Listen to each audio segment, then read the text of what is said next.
బాబాసాహెబ్ అంబేద్కర్ గారు రాజ్యాంగాన్ని రూపొందించినప్పుడు రాజ్యాంగ రూపకర్త 4 స్తంభాల్ని నిర్మించారు. 1 పార్లమెంటు, 2 బ్యూరోక్రసీ, జ్యుడిషియరీ, ఆ తర్వాత మీరు 4th పిల్లర్ ప్రెస్. ఏంటి ఉద్దేశం? ఏంటి రాజ్యాంగంలో ఉన్నటువంటి ఉద్దేశం? ఏంటి? తరతరాలుగా ఈ యొక్క అణగారినటువంటి వర్గాలు,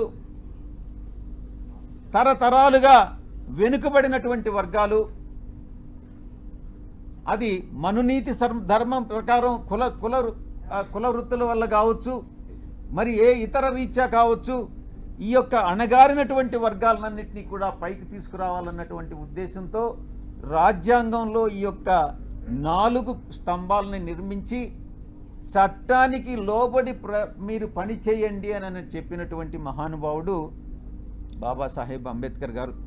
అందుకే ఈ ఇన్స్టిట్యూషన్స్ అన్నీ కూడా మీకు మీ బాధ్యతలను గుర్తు చేస్తా ఉన్నా. మీడియాకి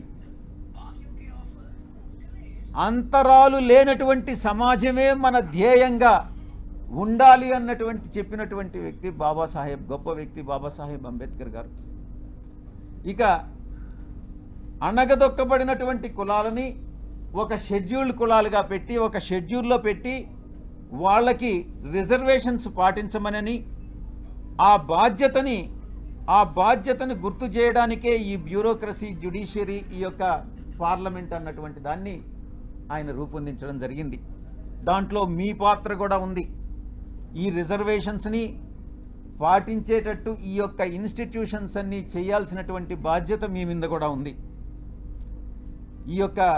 ఈ సందర్భంగా మీరు ఎలా గత 3 రోజులుగా మీరు ఏం ట్రోల్ చేశారు, మీరు ఏం టెలికాస్ట్ చేశారు అన్నటువంటి విషయం నేను వేరే చెప్పనక్కర్లేదు.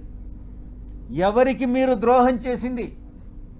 ఒక ఆదివాసీ మహిళకి, ఒక ఆదివాసీ అధికారినికి ఒక్కసారి ఏదో లేనిది ఉన్నట్టుగా చిత్రీకరించి అవాస్తవాలని, ఆధారాలు లేనటువంటి వాటిని టెలికాస్ట్ చేసి ఘోరమైనటువంటి తప్పిదం చేసినటువంటి ఛానల్స్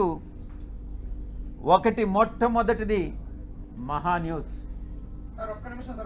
నన్ను డిస్టర్బ్ చేయొద్దు. నేనంతా పూర్తి చేసిన తర్వాత నువ్వు ఏదైనా అడుగు, నేను చెప్పేదానికి సిద్ధంగా ఉన్నా. నువ్వు కూడా వంశీకృష్ణలాగా ప్రవర్తించొద్దు. మహాన్యూస్ 2, ABN 3, TV5 నీకు ఇబ్బందిగా ఉండొచ్చు, కానీ ఇవన్నీ కూడా వాస్తవాలు.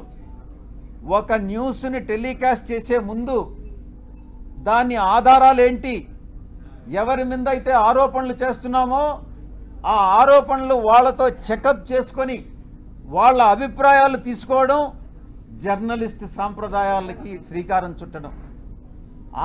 అది కూడా పూర్తిగా మర్చిపోయి మీ పాటికి మీరు ఆధారాలు లేకుండా టెలికాస్ట్ చేయడం అన్నటువంటిది ఘోరమైనటువంటి తప్పిదం.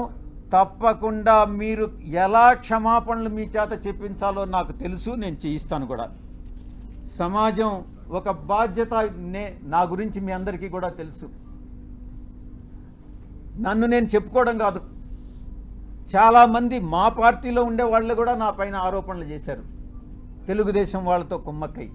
నేను అవన్నీ బాధపడలేదు, నేను అవన్నీ కూడా లెక్క చేయట్లేదు. ఇదంతా కూడా ఈ కుట్రలన్నిటికీ కూడా అందరూ చాలామంది కలిసి కుట్ర చేసి, కానీ నా వ్యక్తిత్వం ఏందనేటటువంటిది నాకు తెలుసు.